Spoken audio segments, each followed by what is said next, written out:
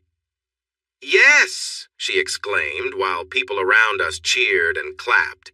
I slipped the ring onto her finger as she beamed with happiness. The next day, we took our time together at home, enjoying each other's company. Amy was excited to show off her engagement ring, proudly letting everyone know she was engaged to me. But all good times must end, and with a bit of sadness, we boarded the plane back home to Australia.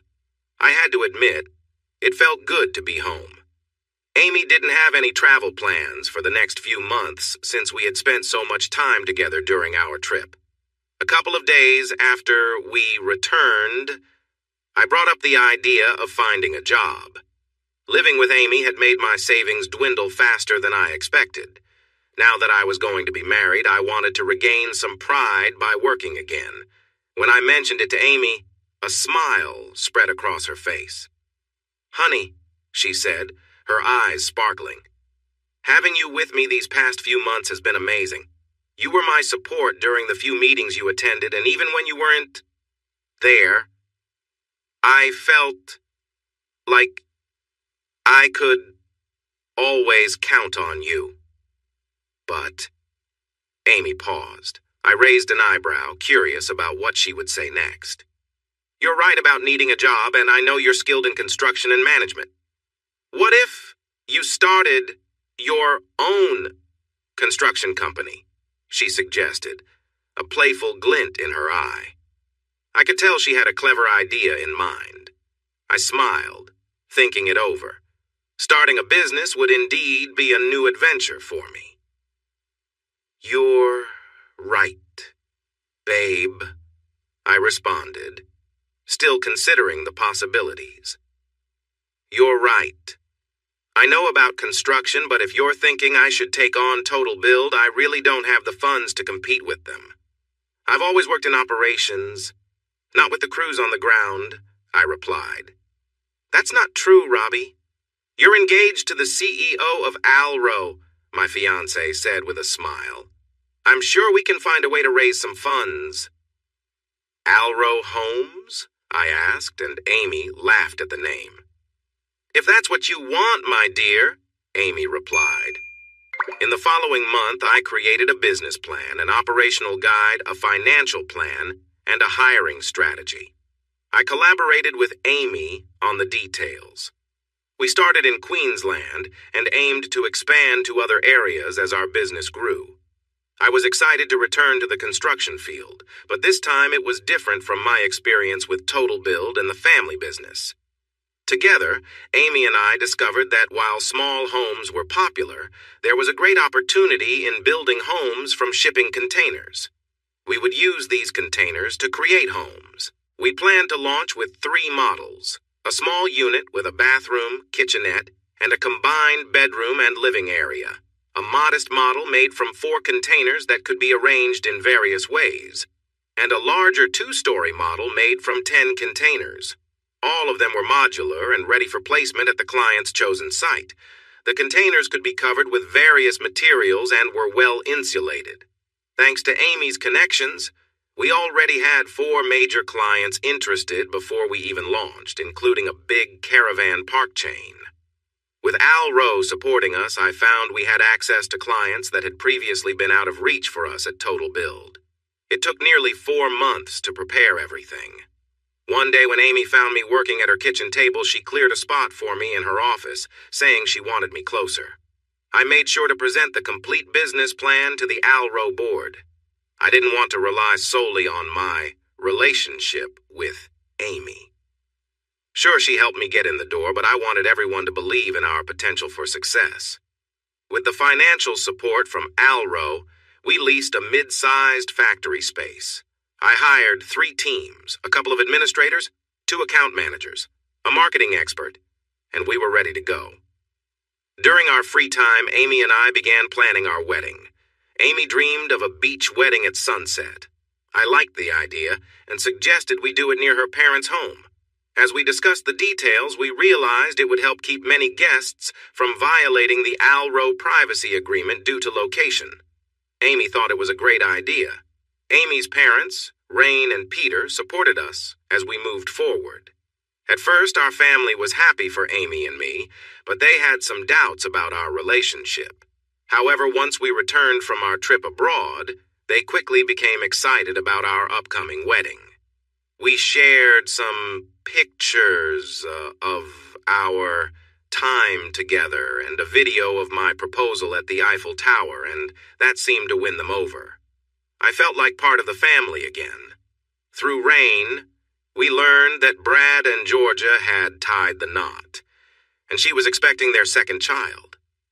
As Rain shared this news, I noticed she seemed a bit sad, almost reluctant to tell us. "Is she sure it's really Brad's baby?" Amy asked, sounding a little critical. Peter and I exchanged glances and quietly chuckled. I knew Peter cared deeply for Ruth, his older stepdaughter, but he had always struggled to get along with Georgia. Now, he took steps to steer clear of her. Rain glanced at Amy and then looked away. "Amy," her mother replied softly, "that's a more important question than you might realize." I nearly spilled my drink in surprise. "What?" I said, shocked. "I'm sorry, Robbie," Rain said, giving me a sympathetic look. "Things in your old family are not good. It seems after you left Total Build, many of your clients followed your lead. The company is having a tough time, and when some clients learned why you left." For a moment, we all sat silent as we processed this news. "Oh," I said, my eyes widening. "Oh." It all started to make sense. I left, and my brother and ex-wife were now involved. Amy studied my face, trying to read my feelings. I smiled at her, and when she saw my expression, she smiled back. "Well, it couldn't happen to nicer people," I said, trying to keep it light. I was aware that Georgia was still Rain's daughter and had given her a grandchild, but I couldn't resist a small jab. Rain sighed and gave me a sad smile. Along with Amy and Tony, Rain was one of the few who really understood my situation. At first, she struggled to understand Georgia's actions, and without the grandchild, I wasn't sure if she would still be talking to her. "In the past 6 months," Rain began nervously, "it also came to light that Georgia and your brother got involved with a group of people who, well, let's just say they socialize in a way that's complicated." She blushed as she spoke about her daughter. I looked at Peter and he nodded, showing he felt the same way, also a bit embarrassed. Amy burst out laughing, not caring about their discomfort. "So my sister made a questionable choice in marriage, got involved with some wild side activities, and now she's pregnant, possibly by someone else? Amy, I know you have your feelings about her, but Georgia is still your sister," Rain told her firmly before letting out a resigned sigh. Georgia thinks it might be Brad's, but she admitted it could be one of 3 different guys, Rain said softly. I stayed quiet and took a sip of my drink, a mix of rum and cola. Peter always made sure there was a bottle ready for me. For a moment, I looked at Rain, my former mother-in-law. I realized, not for the first time, that she would soon be part of my life again. When I married Georgia, it felt like I had gained a second mother.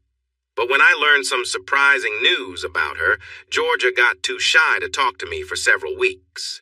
My family knew everything, but the Brown family had no idea. Once she got over the shock, I found someone to share my feelings with, instead of my own mother. "Why are you telling us this, Rain?" I asked my soon-to-be mother-in-law again. She shrugged and sank back into her chair, looking sad. "Because it's just that." Rain buried her face and cried. But then, another voice joined us. "Because you are a good man, Robbie, and my sister hurt you. On top of that, your family treated you terribly through it all." Ruth, Amy's older half-sister, stood in the doorway with a pizza and a bottle of wine. "You might not want to hear it, but Mom feels you should know how things have changed." Ruth came in and set the pizza in front of us. Peter quickly stood up to get a glass for Ruth, and he returned with both the rum and cola for the others, too. Rain looked at each of us, and then, with tears in her eyes, she nodded at Ruth's words. "Before we go any further," Ruth said, smiling at Amy and me, "can I have a hug from my favorite brother-in-law and my soon-to-be favorite sister?" Feeling grateful for the light moment, we both stood up and hugged Ruth. She admired Amy's engagement ring and asked to hear about how the proposal happened while we ate. Ruth was tall and slim, like Georgia, with nearly platinum blonde hair. She had 2 children with her husband, Dave Masters. They got married while still in college after dating all through high school. Dave and Ruth were very loyal to one another, but they often argued. I remembered a time at a family gathering before Georgia and I were married. I watched as they yelled at each other, each storming off in different directions.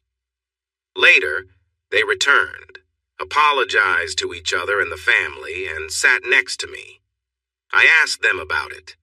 Ruth shrugged and said marriage was complicated. But for her, there was no one else but Dave. They didn't have to agree on everything to be happy together. I looked at Dave, and his earlier frustration was gone, replaced by a warm look as he nodded in agreement.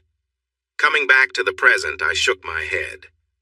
"What's the rest of the story?" I asked as we settled back down and started eating our pizza.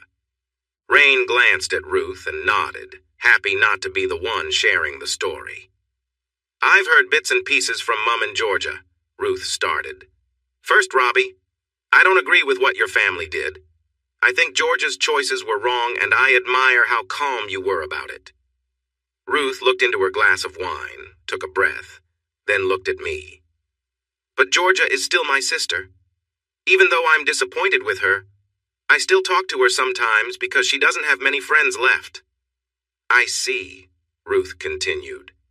"When I was almost 4, my dad left Mom. I don't remember much, but there's a feeling of sadness that sticks with me like a memory of pain. So when I saw my sister just disregard her marriage vows, it hurt."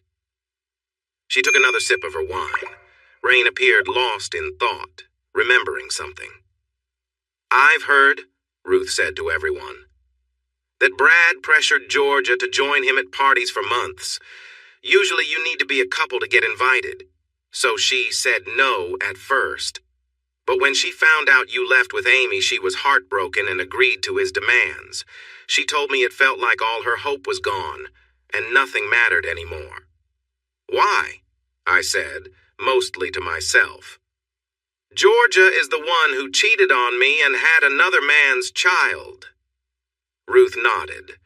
Rain looked somber, and Amy seemed a bit annoyed. Georgia thought you would eventually forgive her and come back, Ruth said, with a shrug, taking another bite of pizza. When she learned you went away with Amy, she fell apart. She went back to Brad, and now they're going to those parties together, and now she's pregnant. Ruth looked at me closely, as though there was more to the story. But now it was my turn to speak. I sighed and met Ruth's gaze. I have to say, part of me feels satisfied to see how upset she is, given how things went for her. But I don't understand why I need to know all this. Georgia is in my past, and Amy is my future. I trust you won't put me in a position where I have to see Georgia again, so why do I need this information? I looked over at Amy, sensing she had similar feelings. She hadn't spoken to Georgia at all and knew nothing of this. Ruth sighed again and looked to her mother for support. Rain gave her a gentle nod. It's because one of the possible fathers might be your sister's fiancé, Rain said softly. I nearly choked on my drink. What? I exclaimed. Sorry. I glanced at Amy, who looked just as shocked. Both Rain and Ruth nodded. Joanna's fiancé was with Georgia? I asked, unable to believe it. Sorry for the words. Then a sad grin appeared on my face as I realized what this meant. Is it Chris? The guy she was seeing before I stopped talking to him? Chris worked as a contractor at Total Build. He made a move on Georgia years ago, but it didn't lead anywhere. Then he started dating Joanna, and their relationship had been on and off ever since. Yeah, Ruth said, looking down at her glass of wine. It was Chris who mentioned the idea to your brother first. Georgia told me that Chris had a crush on her when you two were together. When he found out you separated, he suggested to Brad that they could try something different, thinking he could be closer to Georgia. Now he might be a father. And how is my dear sister handling this? I asked, trying not to smile. Not well, Rain replied, taking over for Ruth now that it was about someone else. Joanna participated in the events, but when she learned that her fiancé could have gotten her sister-in-law pregnant, she exploded at Chris, Brad, and Georgia. Right now, everyone is hoping the baby is Brad's. Ruth took a sip of her wine, studying me. All right, Ruth, spill it, Amy said, looking at her sister.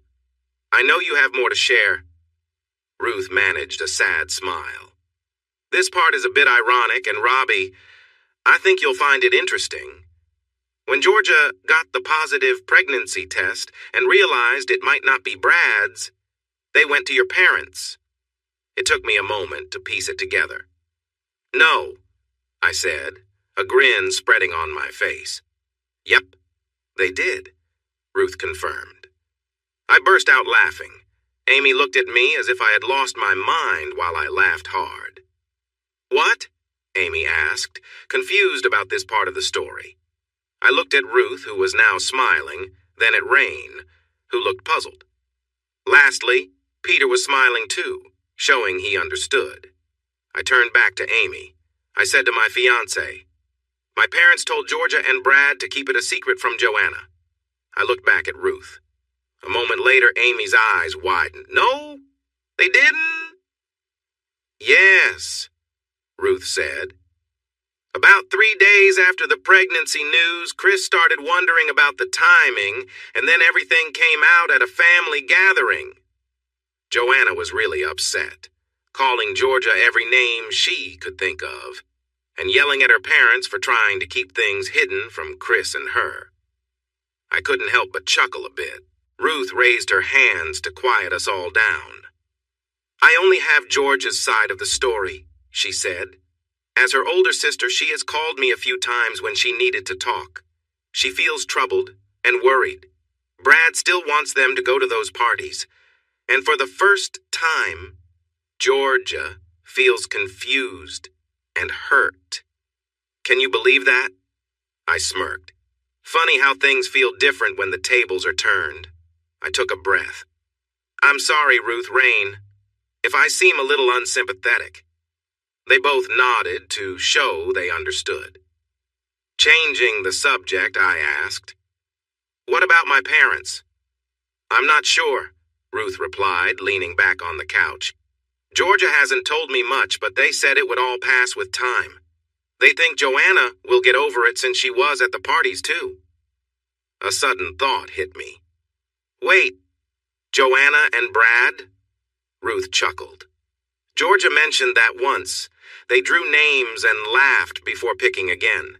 She said it worried her a little but didn't go into details." I shook my head. How did I not see that I was stuck in such a messy situation? "Because you're a good person," Peter answered quickly. Rain, Ruth, and Amy all nodded. The rest of the evening, the five of us talked about what was going on with Georgia and my family. Then we shifted to happier topics, like my upcoming wedding to Amy and our world travels. We carefully avoided discussing Halro. By now, Amy's family was used to her keeping things private about her job. Later, after hugs, Ruth asked me to walk her to her car. I agreed, and once we reached her car, she turned, hugged me, and looked at me with that caring big sister attitude Joanna never showed. "You seem happy again, Robbie," Ruth said with a smile. I shrugged and smiled back. "I am," she laughed. "Are you working again?" I nodded, but she stopped me before I could explain. "I'm guessing you're doing something with Amy, since you're not sharing any details?" I thought for a moment. "In a way, yes. But I'm doing something I enjoy." "Good. You deserve to be happy after everything you've been through. But Robbie?" I looked at Ruth. "While I know what kind of man you are, I also know my youngest sister. She thinks the world of you. She always has. But if you ever—" I held up my hand to stop her. "I would never let myself hurt her," I finished for her. Ruth smiled at me. "I know, Robbie, and that's why I care about you. I just needed to say it. With Georgia, I never had much, but with Amy. I understand, Ruth. I really do. Amy means everything to me. I thought what Georgia and my family did would trouble me for a long time.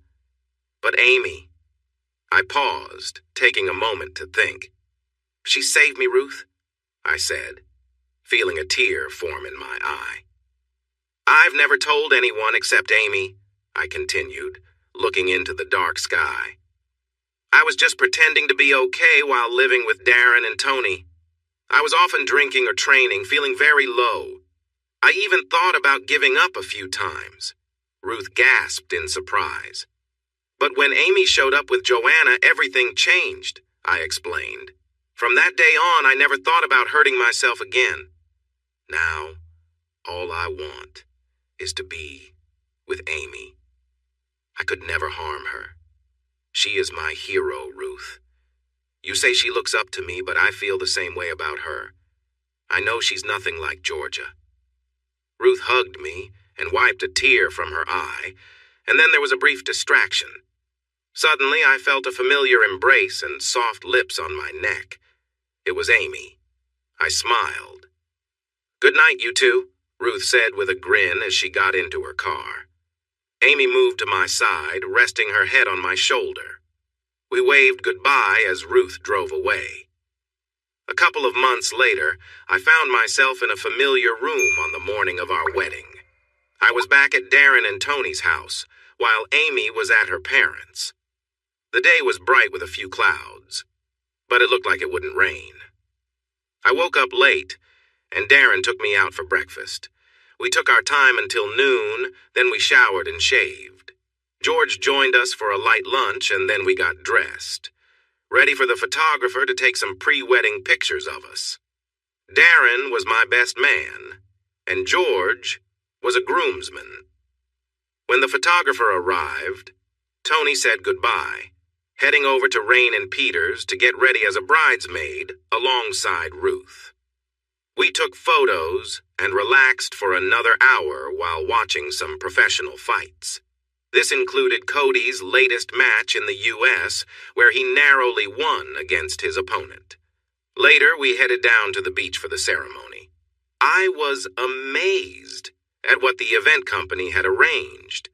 The small part of the beach we picked had been transformed. There was a raised pavilion for the ceremony, decorated with ivy and a variety of flowers from the Gold Coast that highlighted the natural beauty around us. Around 100 seats were set up on beach carpet, a special type of mat that allowed sand to pass through but was stable enough for women in heels to walk on. A lovely ocean blue carpet stretched from the parking area where Amy would arrive to the altar. In the background, the waves gently rolled onto the shore as the tide slowly moved out, reaching the low tide mark about an hour after sunset. For the first time, I felt a little anxious. Darren must have noticed. "Are you all right, Robbie?" he asked with a smile. "Just a few butterflies in my stomach," I answered, trying to smile back. As the guests started to arrive, I pushed aside my nerves and began to greet everyone. There was a mix of people. Our team from Alro and Alro Homes came, along with their partners, making about 60 people. This included Amy's staff from overseas who she had invited.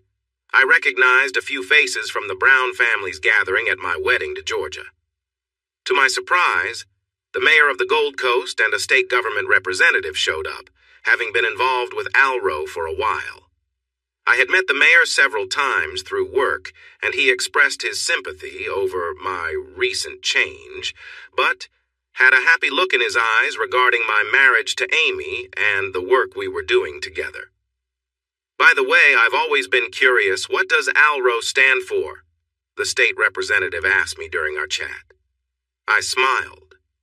It had taken me a while to learn what it meant from Amy. We were almost a month into our travels before she finally told me. I leaned closer to the mayor and said in a low voice, "Amy loves Robbie Other." I leaned back, keeping my smile. For a moment, the politician just stared at me. "You can't be serious? You mean all this time?" His face showed a mix of surprise and amusement. I nodded. As more guests came to greet me, he took his wife's hand, shaking his head and laughing. About half an hour before sunset, a limousine arrived. I found myself holding my breath as Rain stepped out quickly, walking to her seat in front as the bride's mother. On her way past, she kissed my cheek and smiled widely at me. At that moment, I looked up and saw Amy standing at the top of the stairs, her father, Peter, holding her arm and smiling proudly as he prepared to give his only daughter away. Amy took my breath away. I think every groom feels a wave of emotion when they see their partner for the first time. With a bit of guilt, I thought back to my time with Georgia, remembering a similar feeling. But with Amy, we had shared both good and hard times, which deepened the moment for me. With Amy, I felt truly accepted for who I am, not just for what I could offer. Georgia was beautiful and loved me at the beginning, but we were more caught up in excitement than true love. I have to admit, given my family situation, I thought several times that we might not belong together. Now I feel that my marriage to Georgia was never based on trust or friendship. The music started, and Ruth and Tony walked ahead of Peter and my bride down the aisle. Amy looked stunning. Her simple white strapless dress flared out at the hips. Her bridal train trailed behind her. It covered her face, falling over her eyes and stopping at her nose. She wore deep red lipstick, and her eyes had a soft blue shadow that matched the carpet beneath her feet. The minister spoke, but I hardly heard his words. I was too nervous, just staring at her. We somehow managed to exchange our vows while looking deeply into each other's eyes. I was filled with excitement. My heart raced as I was about to marry my business partner, my hero, and most importantly, my best friend. The ceremony went on as we gazed at each other. In the background, we heard the minister ask if anyone had objections to our marriage, and to speak now or forever hold their peace.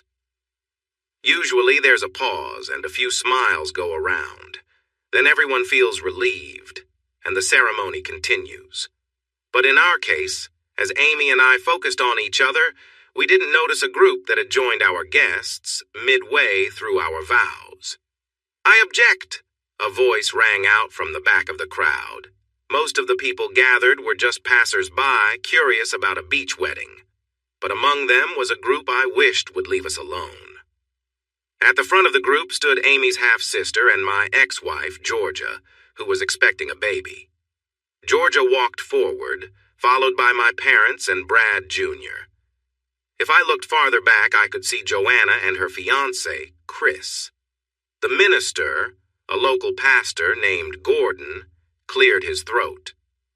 "On what grounds do you object?" Gordon was a good guy. Amy and I had met him a few times before, and I could tell he hadn't encountered an objection at a wedding before, judging by his expression. Georgia turned to me, looking hurt. "Because it's wrong. He's my husband. He can't marry my sister." Amy and I exchanged glances, raising our eyebrows and smirking as whispers spread through the crowd. Amy nodded, giving me the go-ahead. "Georgia," I said, still holding Amy's hand, "we've been divorced for a year and separated for almost twice that." I knew my words would have an impact, so I let them sink in. "That doesn't matter, my love," Georgia replied, her voice sounding sad and desperate. "You're mine, and you always will be. I have spent a year watching you with someone else, but you need to come back to me," Georgia said. I noticed Brad tense up and my parents looked worried. Amy and I exchanged laughs. The audience began to whisper as they started to connect the dots. I looked at Amy again. She gave me a playful smile and a tiny nod. I decided that if they were ready for this, I might as well share my truth for some excitement. I took a deep breath. "I stopped being yours the night I came home and found my older brother in my bed." The room went silent at that statement. "I stopped being yours when I heard you both talking about me while I was away, planning to tell me that the child you're having was mine when you knew it wasn't." People started whispering urgently, and my family looked uneasy. "I stopped being yours when I discovered my family hid your secret from me for 3 years. Anger surged within me, and Georgia took a step back. My family's faces showed their uncertainty. Whispers grew louder, but it was still quiet enough to hear a pin drop. "I can't be yours because you married my brother after I divorced you for your dishonesty." More surprised looks filled the room.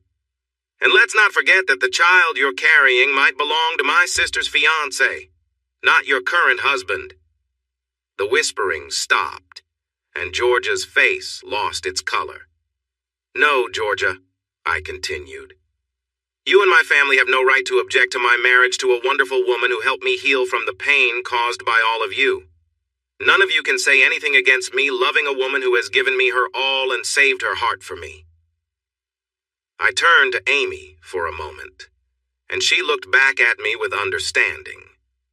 Then I looked back at Georgia, who was now in tears. My mother also had tears in her eyes while my father remained calm. My brother looked embarrassed. I briefly glanced at Rain. She was looking at Georgia with sadness, which seemed to be her usual reaction to my ex-wife. "None of you can object to my marriage to Amy, and none of you were invited here today. The hurt you all caused affects us all. And while I hate to bring these family matters to light today, you need to understand that I want nothing to do with any of you," I declared, making myself clear. We stood there staring at them. Amy glanced back at George, who nodded and stepped away from his role as my groomsman. I had a feeling something like this might happen, so I asked George to be ready. Amy whispered to me. Brad other, Hattie other, Brad other Jr., Georgia other, Joanna other, George said firmly. I have a restraining order that states you must stay away from Mr. Robert other and Mrs. Amy other for the next 2 years. If you break this order, you will be taken into custody. Amy signaled her mother, who stood and moved toward Georgia. They exchanged quiet words for a moment, and then George and Rain escorted the 4 of them away. I noticed that Joanna and Chris had already left.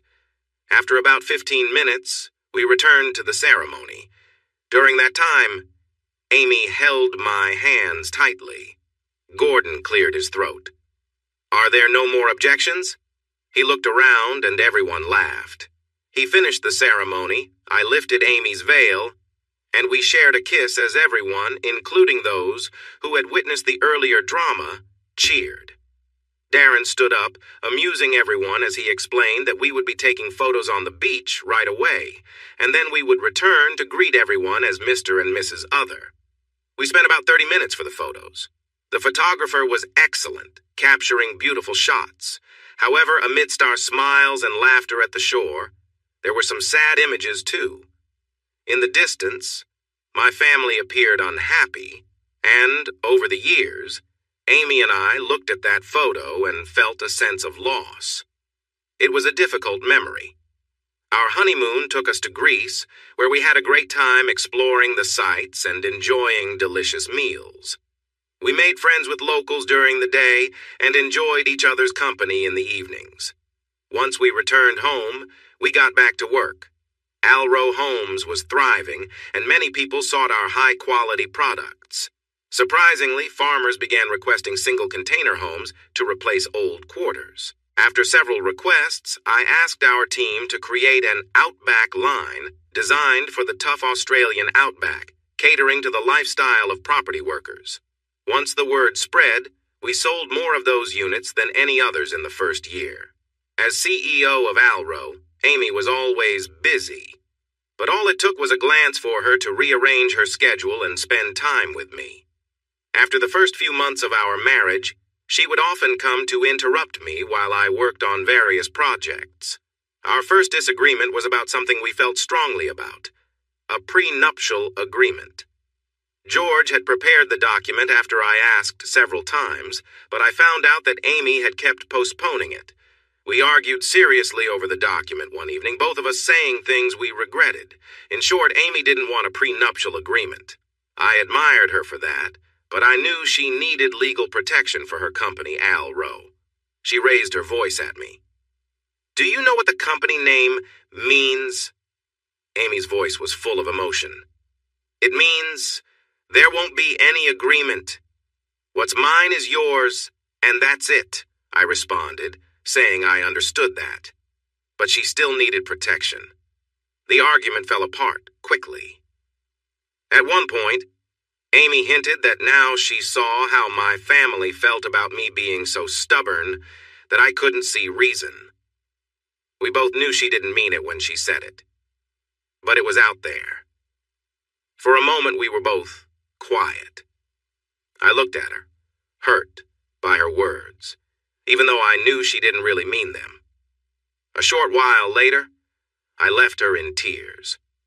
For the next 2 hours, I shut myself in the gym, working out so hard that my knuckles were sore. I didn't tape them before hitting the punching bag, and I pushed myself until I became exhausted and fell asleep on the floor. When I woke up, I found my head resting in Amy's lap, her tears soaking my shirt. Robbie? Oh, Robbie, I'm so sorry. Stay with me. An ambulance is on the way. She looked at me and saw that I was awake. Robbie? Robbie? She kept saying, I'm sorry, repeating it over and over. They took me to the hospital, checked me briefly, then let me go. I was in a very emotional state after working too hard on Alro Homes. I just needed a bit more rest. I'll sign the agreement, baby, Amy said as we cuddled in bed later that evening. I'm sorry for what I said. It was wrong, and I feel terrible.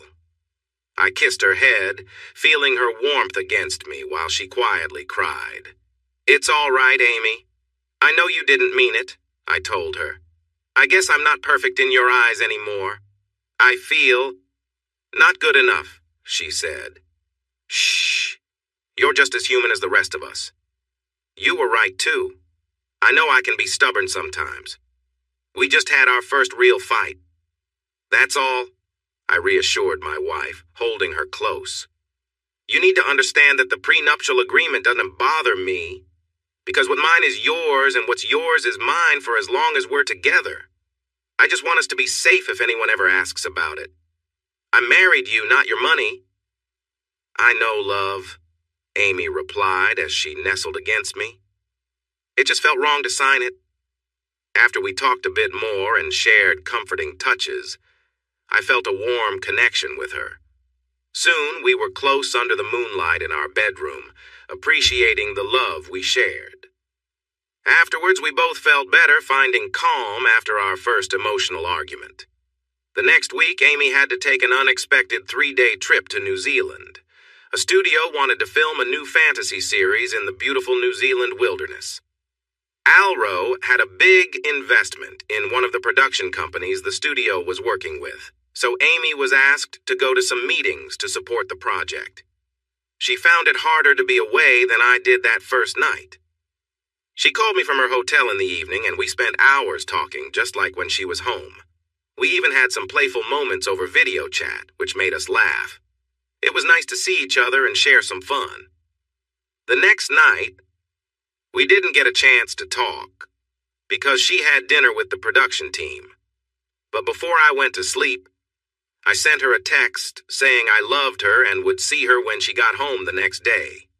In the morning, I went to Alro Homes and spent most of the day with our teams, making sure we were on schedule. I had meetings and worked with the admin team on our finances. Everything was looking good, and we were on track to make more money this quarter than we'd expected.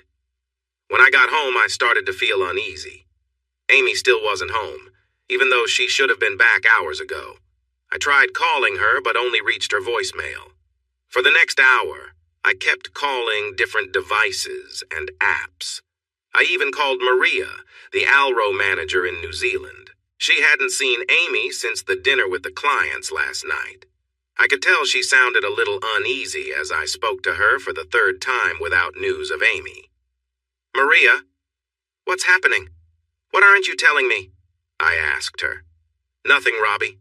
It's nothing, she replied, but it didn't sound convincing. I looked outside at the setting sun over the ocean, and my worry began to grow. Where could Amy be? Maria, this isn't right. My wife is missing, and you're not being straight with me. I need to know what's going on, or I will contact the police, I said, feeling desperate. The silence on the other end was heavy. Then I heard her sigh. I'm not sure how to say this, but last night we all went out, the studio team, the production company, and a few others, Maria started. Yes, I know. Amy mentioned it, I replied shortly. Well, she had a few drinks, and there was a guy named Kurt. He's a production manager, and he spent a lot of time with Amy, she continued. I held my breath, trying not to let my mind race ahead. I began pacing in our living room. Maria, I said, looking for answers. I really don't know, Robbie, Maria answered. I think she was trying to respond to my unasked question. Amy didn't seem like herself for most of the evening. When she got up to leave, Kurt followed her. I didn't see or hear from either of them after that. We both remained quiet for a moment. I'm sorry, Maria said gently. We talked for a bit longer. Maria mentioned she was checking with several people but hadn't heard anything new. She hadn't contacted the authorities yet, but she planned to do so if there was no news in the next few hours. I could sense her worry. Maria had been at our wedding a few months ago and knew how difficult this was for me after what happened with Amy's sister. After hanging up, I nearly collapsed on the couch by the balcony. I wanted to yell. I wanted to cry. I kept thinking of different reasons why Amy might not be speaking to me or why she and Kurt had left without a word for almost 24 hours. I called Peter and Rain, then Darren and Tony, to see if they had heard from Amy, but none of them had. I contacted the hotel, but they said Amy had checked out and couldn't share more information. I tried everything I could think of, but I still couldn't locate my wife. While I was on hold with the New Zealand police, I noticed car lights passing across the glass door, which meant someone was arriving. In a hurry, I rushed outside just as a very nervous Amy was getting out of the car with the driver's help. I quickly went to her side and held her close. The moment she felt my arms around her, she began to cry. The driver took Amy's bag from the trunk and gave me a sympathetic smile, which I acknowledged with a wave. As Amy held on to me tightly, she didn't say a word. I brought her inside and sat her on the couch, handing her a box of tissues. My wife cried, leaning against me but not looking at me. I noticed a fear in her that I didn't know how to help with. As I held her close, my heart ached. My love for Amy was much deeper than what I had felt before, yet in that moment I feared being hurt again. I wasn't sure if I could handle feeling that pain a second time. Still, I also realized that my love for her was as strong as ever. At that moment, I decided that even if things were tough, I would forgive her no matter what. If my heart needed to hurt to keep Amy safe and happy, I would take that chance. Emotion filled the space between us, and she held me tightly. I felt her trembling a little, but her grip remained firm, like she was afraid I would disappear if she let go. As the minutes passed, I took a deep breath. "Amy?" I asked softly, looking down at her. She lifted her gaze. Her face was tear-stained, and her usually smooth black hair was messy and stuck to her cheeks. Her tears had stained her cheeks, and her shirt was nearly soaked. Amy's eyes were red and puffy. "Robbie, She started to cry again. I let her cry for a few more minutes, then leaned forward and handed her some tissues. "Shh, it's okay here," I said gently. She glanced at me and then at the tissues. That was when I saw the scratches on her arm. They were red and starting to heal. As she wiped her eyes, she noticed my frown and followed my gaze. "Amy, what happened?" I asked softly. She didn't say anything for a while, but at least she had stopped crying again. "Robbie, I am so sorry," she said finally. "Sorry? Amy, are you okay?" My worry grew, but not because I felt betrayed. She shook her head. "No," she whispered. I wanted to hold her, but I felt scared. My heart raced, and I could hear it in my ears. What had happened? Was she still my wife? Had something bad happened? "Robbie, I don't want to lose you, but could you get me some water while I try to calm down?" Amy asked, showing many emotions I couldn't grasp yet. I stood up, walked to the kitchen, filled 2 glasses with water, and returned to the couch. "Thank you," she said quietly, trying to stay calm. She took a sip, looked at her arm, then back at me. "Robbie, this won't be easy." She spoke softly. "You might not like me after I tell you this, but I have never lied to you." I swallowed hard. Amy met my gaze for the first time since she came home. I watched her gather her strength. "Last night, Maria and I went to dinner and drinks with the production team after our meetings," she explained. I already knew this part, so I nodded. "Dinner was nice, but I missed you. While I was getting ready, I thought about calling you just to hear your voice. I was thinking about the fun we had the night before." She blushed a little.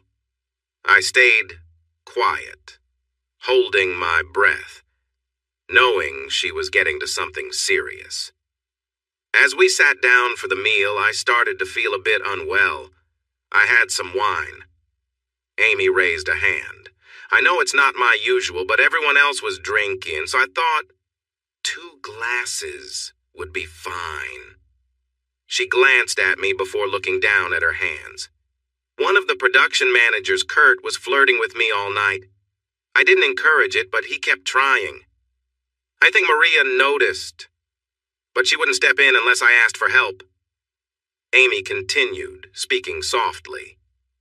I finished my dinner and began to feel unusually tired. After finishing my glass of wine, I excused myself, explaining to the group that I wasn't feeling well and had an early flight in the morning. I said goodnight and made my way out of the dining area. A few moments later, I noticed Kurt was also leaving, saying his goodnights as he followed me. I didn't think much of it since we were all staying at the same hotel. But as we got in the elevator, I felt a wave of nausea. Kurt offered to help me back to my room without waiting for me to ask. Once I reached my room, I quickly unlocked the door and barely made it to the bathroom before feeling sick. As Amy told me this, I listened carefully, feeling uneasy as she continued. I sat there for a few minutes trying to recover when I realized that Kurt was still there, rubbing my back. At first it felt comforting, but then I remembered that this wasn't you, it was someone I didn't know well, in my hotel room. Trying not to look uncomfortable, I stood up, washed my hands, and walked back into the main room, politely thanking Kurt for helping me, and hinting that he should go. But he kept asking if I was okay and handed me a water bottle that had already been opened. Amy paused, visibly uncomfortable, but continued with a hint of reassurance in her eyes as she looked at me. I felt uneasy about the water, so I placed it on the table. I tried to signal that it was time for him to leave. She took a deep breath and explained how Kurt hadn't taken the hint. She eventually asked him directly to leave, telling him she needed rest. He turned as if to go, but instead kicked the door shut, changing his demeanor entirely. As I listened, Amy explained how Kurt suddenly acted aggressively, insisting she was his, and that she should comply. My stomach tightened with anger as Amy described how she resisted, doing everything she could to get him to stop. Kurt was physically strong, but Amy remembered the self-defense moves I had taught her. She used them, managing to push him back and injure his foot, then his leg, just enough to give herself a chance to escape. Amy ran for the door, calling for help as she undid the bolt. But just as she reached the handle, Kurt pulled her back, causing her to stumble, and hit her arm against the desk, where she got the scratches I'd seen earlier. Though hurt, Amy didn't give up. She fought back, refusing to surrender, and defended herself bravely. Her voice grew steadier as she finished her story, and I felt a sense of pride and relief that she had made it out safely, grateful for her resilience in such a difficult situation. Amy told me that when Kurt came toward her, he tried to tackle her, but she quickly rolled away. She stood up fast and kicked him, first in a sensitive spot and then in the head. Kurt was starting to feel the pain. Just as she was about to kick him again, the door burst open. 3 big security guards rushed in after hearing the commotion just as Amy kicked Kurt again. In the chaos, the security team had to hold Amy back. Kurt, now unconscious from her last kick, was taken to the hospital, and Amy was arrested.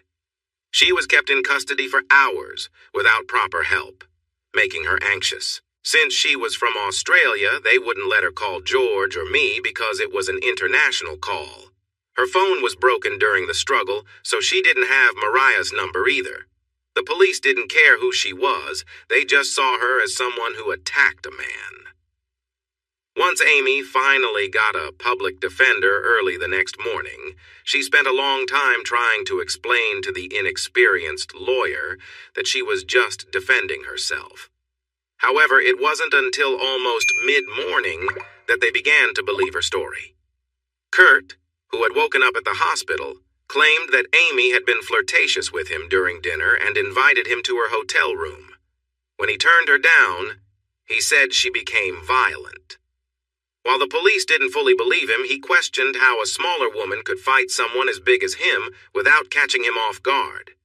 The police were stuck with these two different stories, one from a man in the hospital and another from Amy, whom they thought might be in the wrong. Things changed when Amy got sick again. They had given her some water and a snack, and not long after she became ill. A doctor was called to check on her. He took some blood and interviewed her again, and it started to appear that she might have been drugged. This time, when she shared her story, they listened more carefully. The police went back to her room and found her in the bathroom. They saw the water bottle and some blood on the desk beside her. She laughed when they asked how she could fight back against someone like Kurt. "My husband is Robbie Other, the MMA fighter who took down Cody McGuinness." One of the officers recognized the name from that fight. Once it became clear that Amy was the victim, things started to work out for her. Soon enough, her public defender made sure that Amy was released and taken straight to the airport. No one could reach me because the person trying to call had dialed one number wrong. Panicked and alone, Amy chartered a plane to go home but promised to come back for the trial. Just before she boarded, the police handed her a report. Kurt was arrested for a serious attack along with several charges related to drugs and intentions that weren't good. The test results they showed Amy indicated that she hadn't taken any drugs. However, she would have been in big trouble if she had drunk any of that water mixed with the harmful chemicals Kurt had put in it. "So why were you so sick, Amy? If he didn't drug you, could it have been bad food?" I asked. "That's the surprising part, sweetheart. It wasn't drugs or bad food when the test results came back." She told me, still sniffling from telling me the story. "They said I could have been in danger because I was throwing up since I'm pregnant." I sat there in shock for a moment, trying to take it all in. In just a day, my feelings had changed from worry to panic, thinking my life was falling apart again because I thought Amy might be unfaithful. Then I became concerned about someone trying to harm her. Now, I was learning that my wife was expecting a baby. I must have taken too long to respond. "Robbie, did you hear me? You're going to be a father," she said, looking at me with concern. "I'm going to be a dad?" I whispered, looking at my wife. She frowned at me. "Robbie?" "Oh no, Robbie." Amy looked worried. "There is no way that this... Robbie." She reached for me, tears forming in her eyes, thinking about what must have crossed my mind. I wrapped my arms around her. "Shh," I said. "I know, my love, and I am sorry that I doubted you. It's not fair to you." She cried for a moment, then tapped my chest lightly. "No, it's not fair, and I wish Georgia forever for what she did to you." She paused, looking up at me. "But I want you to know without a doubt, there has never been anyone else for me but you. This baby is yours." That night, we fell asleep in each other's arms, expressing our love for one another. I kept rubbing her belly, and we drifted off, feeling emotionally drained. In the morning, we shared intimate moments, then called her parents to let them know Amy was home and safe. We also called George, sharing a shorter version of what happened. By the end of the day, he had started legal actions against the production house and Kurt, sending 3 of his team members to New Zealand to handle things. "No more last-minute trips without me, okay, honey?" I said as we sat down for dinner that night. "I'm not going to be traveling at all from now on," she said, holding her belly and smiling at me. "Soon, I'll be as big as a barn." "And a very beautiful barn you will be," I replied, receiving a playful punch in the arm. In the months that followed, we were busy. The production house quickly fired Kurt, offering Amy and Al Rowe very good terms to settle things outside of court. Kurt was released on bail, but had to wear one of those electronic tracking devices. A few months later, we heard that he had been attacked, but the person responsible was never caught. As time went on, Amy's belly got bigger, and I enjoyed gently rubbing it every evening. Amy was busy with her job at Alro, but as her due date approached, I asked her managers to take on more of her work. Everyone who worked with her, including clients around the world, knew she wouldn't be traveling for a while. So they planned to come visit her in Australia over the next year, or to meet over video calls if needed. Alro Homes was also growing. With support from Alro, we added 2 more teams. It felt good to compete with my old job at Total Build and win 3 out of 4 projects against them. It made me feel like I was capable, and all the negative feelings my family had given me didn't matter. With so many changes happening, Amy asked Rain and Peter to sign privacy agreements a few months before our baby arrived. They were shocked to learn that their daughter was now very wealthy. They promised to keep this secret, including the news of Amy's pregnancy, from Georgia and my family. One warm August morning, as winter turned to spring, Amy went into labor. After a long 19 hours, my wonderful wife gave me a son. William Other was born, and I felt a pride I had never known. Amy was tired but happy to be a mother, and I couldn't have been prouder of her. In the weeks that followed, we got used to being parents, though sleeping was a challenge with our newborn. Darren and Tony became William's godparents. Then, unexpectedly, they moved to the Sunshine Coast to be closer to us. They surprised us again by announcing their engagement. The weekend they moved, we hosted a barbecue with Amy's parents while she lovingly cared for William. It felt comforting to have some normalcy, and I smiled a lot that afternoon, surrounded by family and friends. About 3 months later, while I was at the office, Cameron, one of our 2 salespeople, came in to see me. "Hey, boss, what's up?" he asked as he sat down in the chair across from my desk. I took a sip of coffee, fighting off sleepiness from being up late. I looked over at Cameron, who laughed when he saw my expression. "Don't worry, it gets better," he said, noticing the signs of a new father. "Does it?" I replied, hoping for some good news. The past week, I had been up with William until 3 in the morning, giving Amy the chance to rest. She was tired from feeding our son and trying to keep up with work at Alro. I helped out when I could. I didn't mind changing diapers, but Amy was the main caregiver for our baby, and no one else stepped in. So, whenever I could, I let her get some sleep. "Not really," he chuckled, "but don't regret a single moment of it, boss. You'll remember both the good and the bad as they grow and learn to find humor in it all," he said with a smile. Cameron had 3 children with his high school love. "What can I do for you today, Cam?" I asked, shifting the conversation and taking another sip of coffee, feeling the warmth wake me up. "I have an interesting situation, boss. You know how we've had some success in camping products with those modern container designs?" "Yes. We've been doing quite well." "Is there a new client?" I replied, hoping for a good update. Cameron shook his head. "No. One of the salespeople from a company we've been beating reached out to me yesterday." I raised my eyebrows. I understood his expression, but he didn't realize it. "Go on," I encouraged. "Well, he called me like he was better than everyone else," Cameron said, sounding annoyed as he remembered the conversation. "He was trying to sell me on how their product is far superior, but he wanted to team up because we've been winning against them so often." I laughed, not needing to guess who it was. But I let Cameron continue. "Honestly, Robbie, the guy was quite a character. Still, I remembered what you always say about finding an opportunity in every situation. So, I invited him to meet you for coffee in 2 weeks to chat."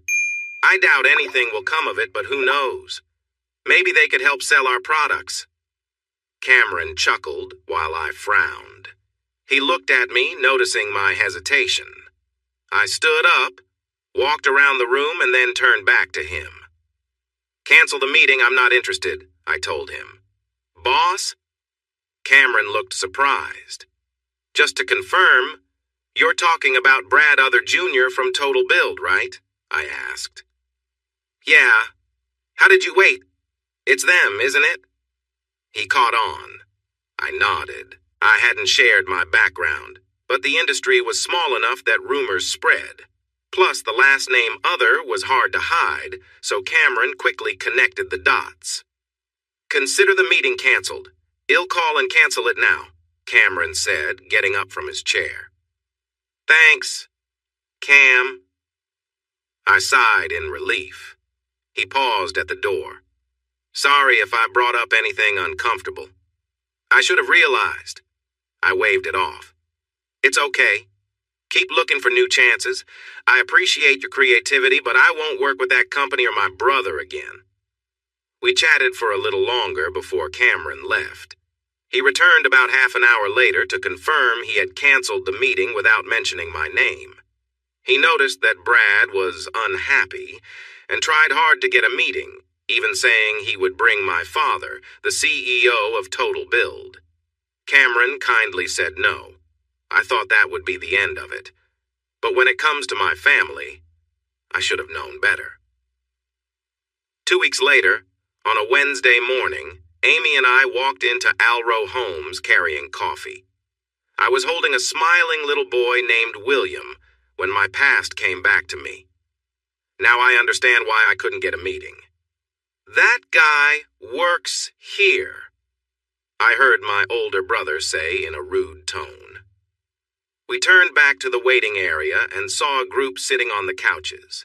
My father, Brad Jr., and Georgia were there.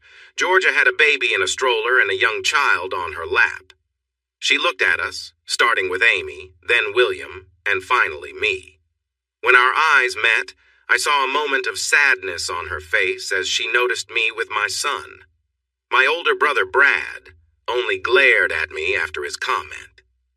I see your professionalism hasn't improved, I replied. You're still a big disappointment, but yes, you're right. I am the reason you couldn't have your meeting. Brad opened his mouth to respond, but my father raised his hand to stop him. Robert, when Brad canceled the meeting, we thought we would still come to meet Cameron and your boss. Alro Homes has taken more of our market share recently, and we hope to partner with you, he continued, his voice dripping with sarcasm. Now that I'm seeing you, I have to ask, are you really trying to hurt our already struggling business? Even though I don't appreciate my father's past actions toward me, I had to admire his attempt to be professional. I could see how he was reassessing the meeting he thought he could get. He had tried to re-engage with people since I made my move. I sighed. No. Despite everything you've done to me, I have not looked for ways to take work away from Total Build. After winning most of the bids, I was surprised to find we were even competing with you. But you're still taking work from us, shouted Brad Jr. I found it funny. William looked up at me and smiled when he heard my laughter. Without saying a word, I handed William to Amy, who was watching. I leaned in, kissed her, and quietly asked if she would take William into the office to avoid this situation. She kissed me back, smiled, then glanced at her sister, looking happier as she walked away with our son.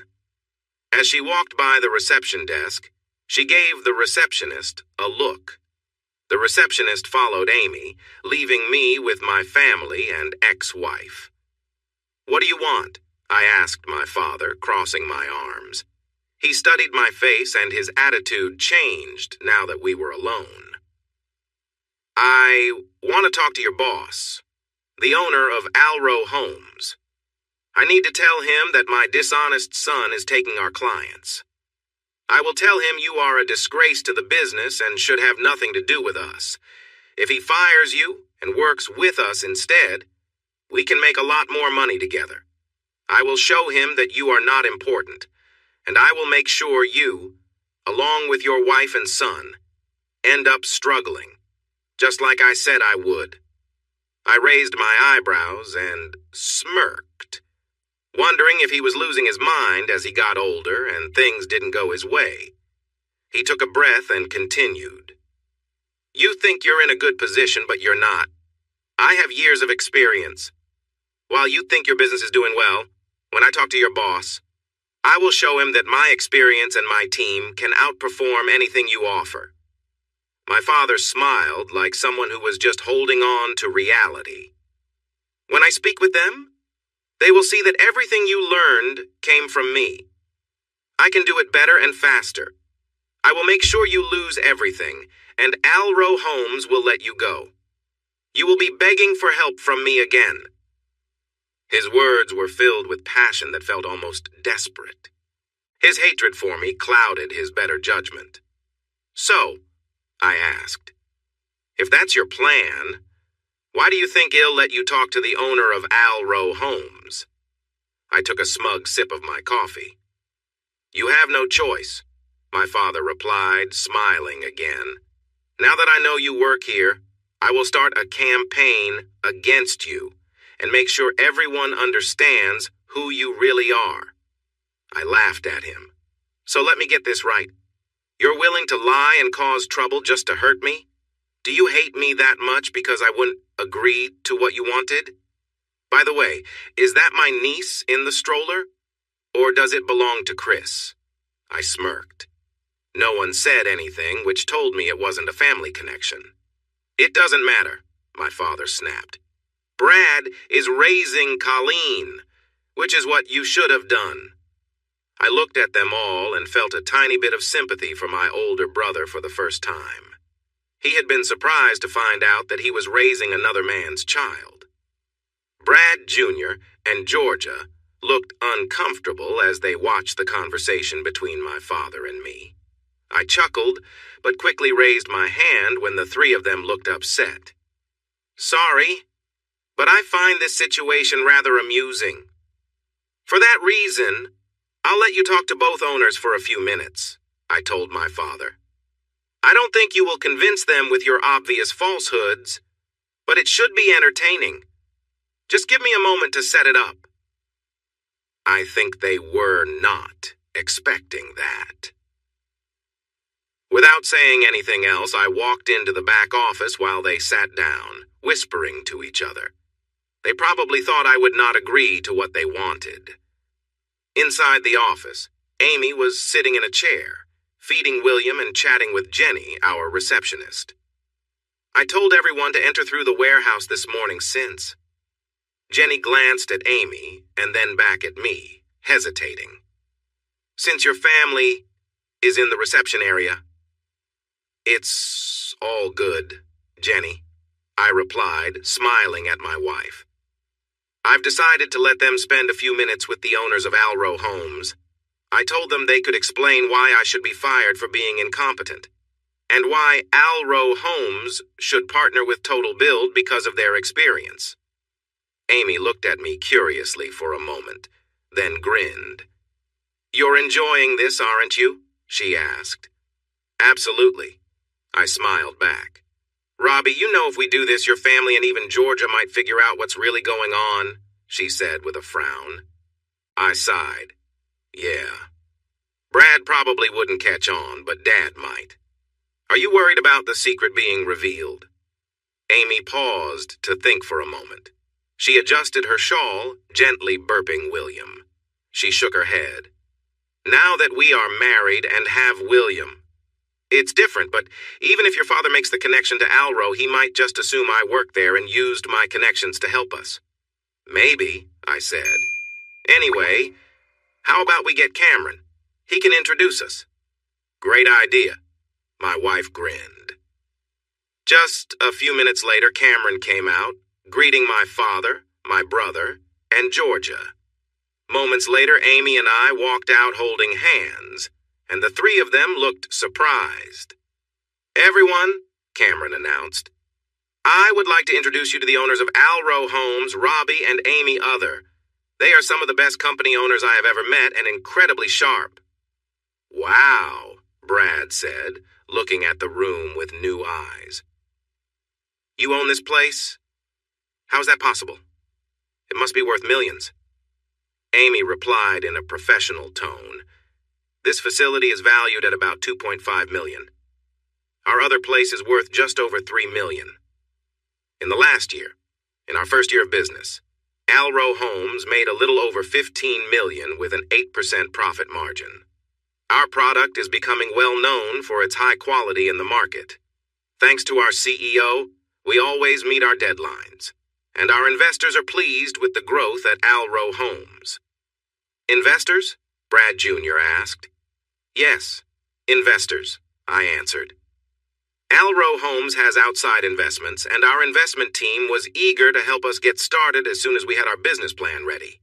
Even now, they help us with our development, creating connections and providing important advice. Right now, we are looking to expand a lot in the next few years. This includes new products, new markets, and a way of presenting our product as the best anywhere in the world, even better than what Total Build can make. My brother just stared at me. Georgia was busy trying to keep her son occupied while my dad frowned. You think you're clever? Because you own this place? My father suddenly said. Do you think you're better than us? He'll make sure to bring you down. Do you really think we would let this go? I'm going to ruin you. Dad, I said, using his title for the first time in years. He had almost forgotten I used to say that.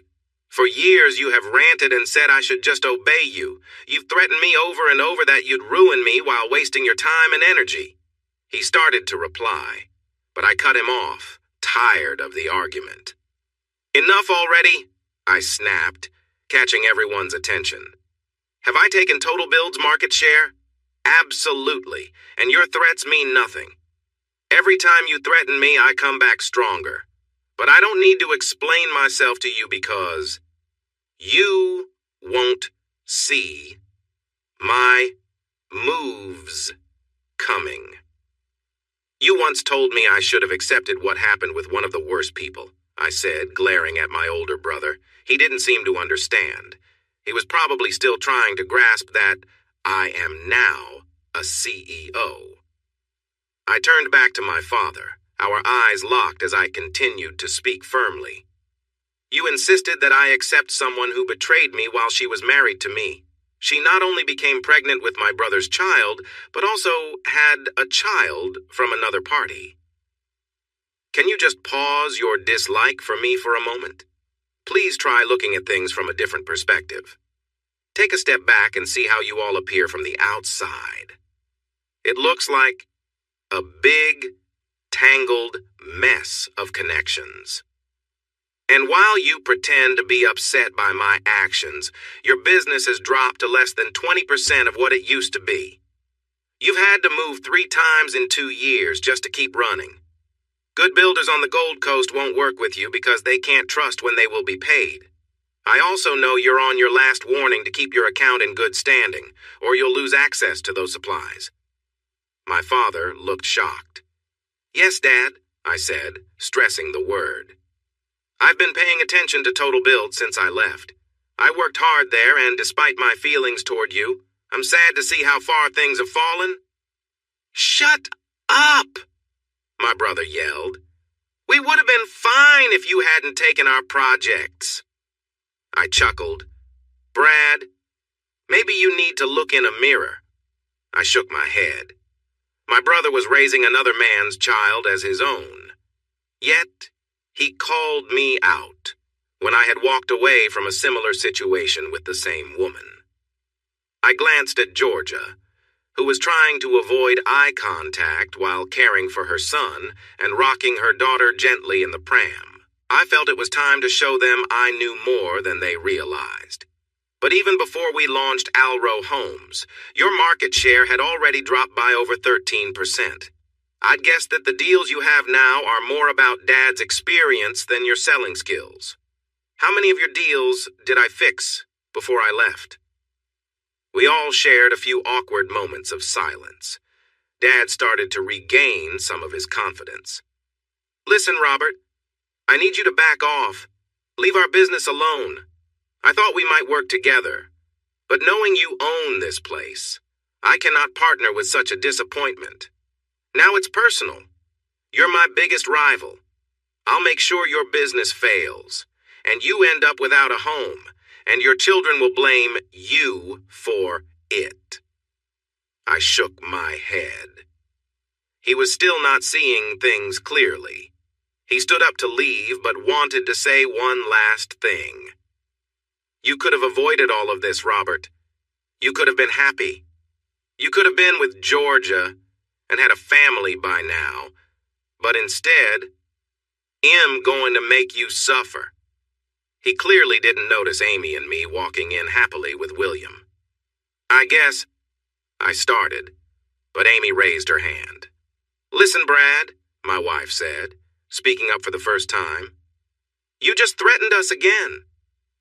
You have promised many times. But look around you.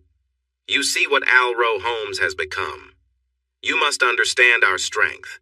We are 3 times bigger than Total Build was at his best. And that was when my husband worked for you, making your life easier with his hard work. You really need to think clearly. This is the second time I have heard you threaten us. You are already breaking a restraining order. Also, just so you know, our security cameras have recorded everything we talked about, and we will send it to our lawyer. I think you know George. My father paused for a second, recalling his last encounter with George. He did not do well. The court dismissed the case before he could even provide his side. Amy continued, her tone strong like a CEO. If we get even one threat, if Alro Homes feels unsafe or gets any negative news from somewhere, our investigators are very good. If we find that Total Build or you are involved, we will respond. You will regret it before you can even think twice. Don't challenge us, Brad. Now, if you'll excuse me, I need to check on our son and remind him how much we love him. She turned and kissed me. See you inside, dear. Cameron, let's let Robbie handle the trash today. With that, Amy walked back into the office with Cameron, leaving me with my family and ex-wife. The expressions on their faces were priceless. They looked like they were in shock. Well, you heard her, I said with a smile. Time for you to go. I was ready for anything. My father had a wild look in his eyes, and although my older brother was not the brightest, he also had a strange look. Dad looked at me for a moment, snorted, then turned and walked out without saying anything. Brad Jr. tried to mimic Dad, but then turned and walked away from me instead. I couldn't help but smirk, realizing even some people can learn. Georgia passed by Brad Jr. and they walked out without speaking, leaving just Georgia and me. Georgia gently rocked her baby in the stroller for a moment. Then she began to pick up toys from the floor. I stood with my arms crossed.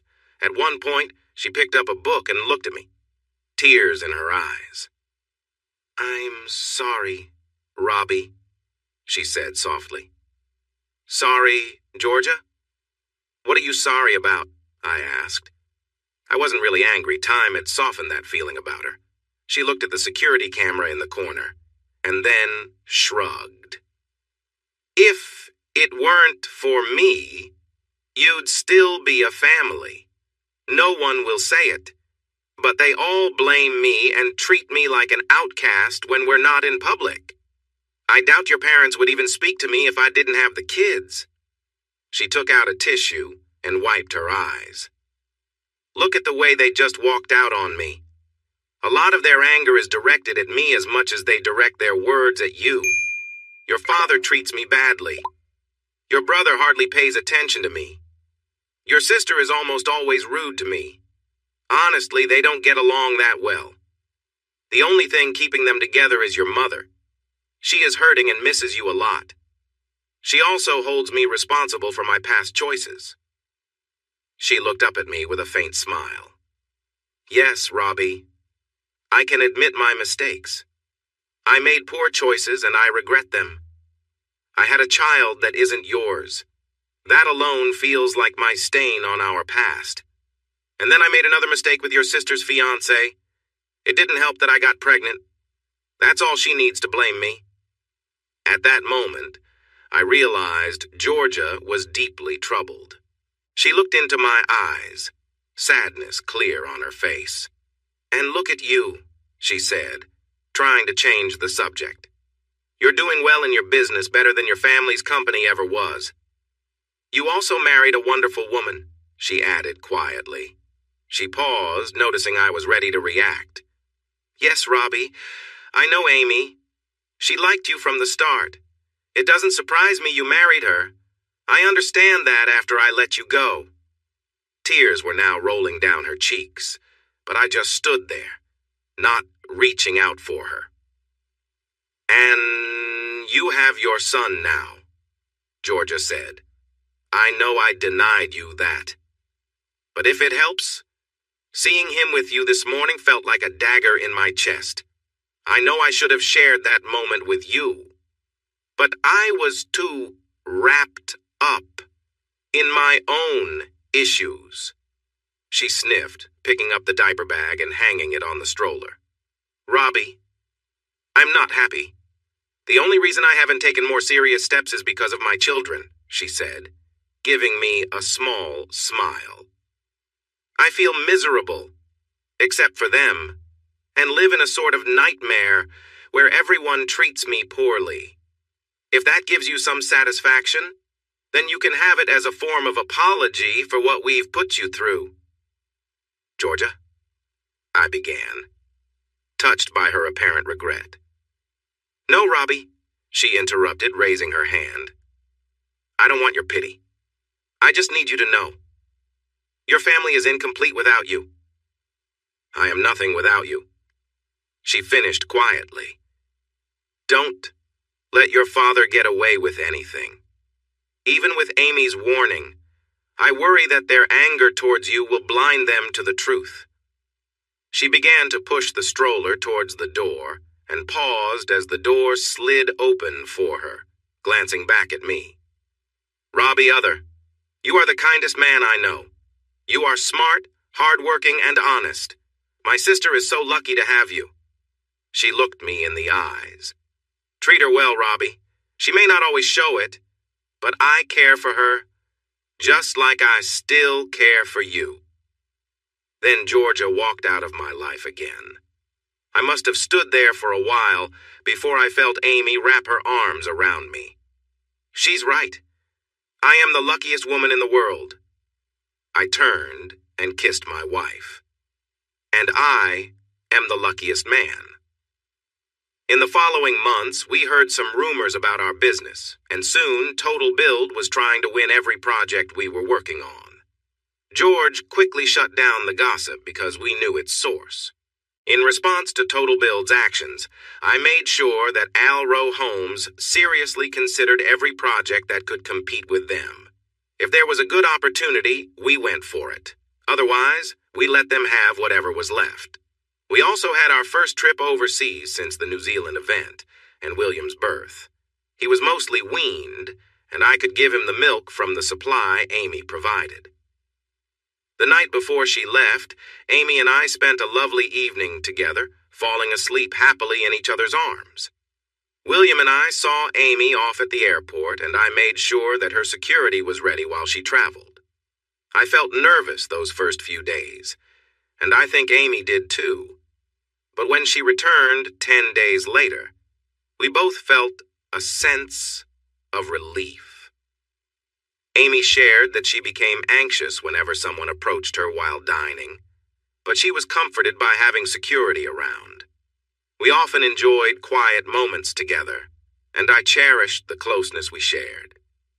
One night we were filled with joy when we found out in early May that we would be parents again. We were thrilled, but Amy experienced a wave of different emotions during this time. One evening, she accompanied Darren, Tony, and me to one of my non-professional fights, After the match, she was very upset over an illegal move by my opponent and had strong words for him.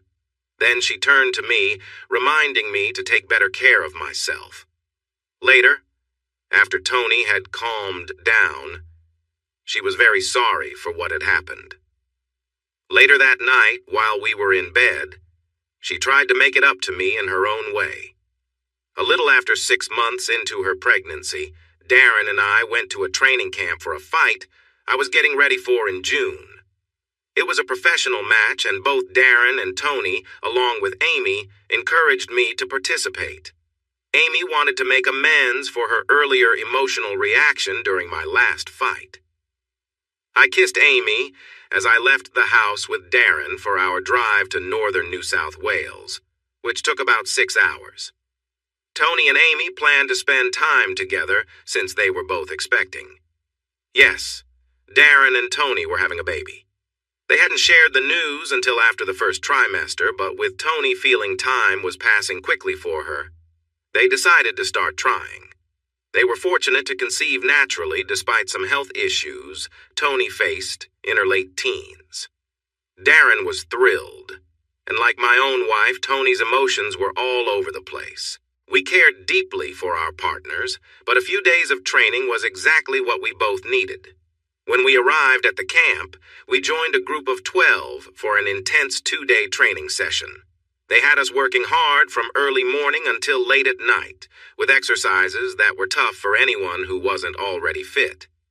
After the camp, we were worn out, but happy.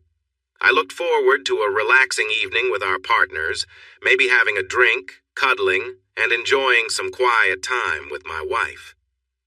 But things turned out very differently. "Ladies, we're home," I announced cheerfully as Darren and I walked through the door. "You lied to me. What do you think you're doing here? Just leave," my wife shouted at me. "Amy, wait, what?" I tried to ask, but was interrupted. "Don't you wait me? How could you do this to me?" she cried, her voice mixed with anger and tears. Tony stood behind her, arms crossed over her pregnant belly. I was stunned. In all the time we'd been together, Amy had never spoken to me like that. We'd had arguments, but we always worked things out. "Amy, I don't understand what's going on," I said. "Robbie, how could you betray us?" "I thought I knew you," Tony said, her voice cold and filled with anger. "Tony, Amy, what are you talking about? What did I do?" I asked, glancing at Darren, but he looked just as confused as I was. "You were unfaithful while I wasn't there. That's what you did?" Amy said, her voice now filled with sadness. "I did what? Who?" I was bewildered. Something was definitely wrong here. "Tony, can you explain this? What's going on?" Darren asked. "Robbie and I were at the camp for the last 2 days, and it was all guys there. There was no funny business at all." "Darren, don't involve yourself in this," Tony replied, her eyes focused intently on me. "If you helped Robbie in any way, the only love you'll get from now on is your hand." I was really upset. I was being blamed for something I didn't do by 2 people who should know me well. "Tony, Amy, tell me what's going on," I demanded. Tony seemed to come back to reality as her anger faded a bit. "You're not with Georgia?" she asked, her eyes full of doubt. "What?" I replied, surprised. "Why would I be with my ex-wife? You all know how much I can't stand her." "Then how do you explain this?" Tony said, while Amy continued to glare at me and wiped tears away. Tony got up and grabbed Amy's phone. Amy looked at me with shock as she unlocked it. Tony opened Amy's email and pulled up a message from someone called a concerned observer. The email read, "To Amy, Other. I'm sorry to tell you this, but your husband, Robert Other, is involved with your sister and his ex-wife, Georgia. This has been going on since their visit months ago. I know this might be hard to believe, but they have been meeting often. Please see the attached proof. Yours. Sincerely, a concerned citizen.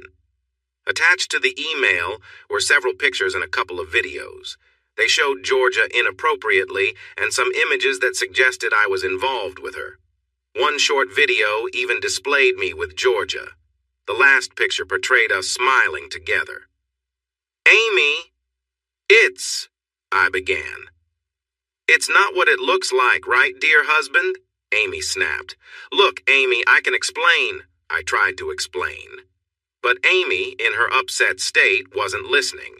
She only heard the usual excuses for cheaters, ignoring the truth.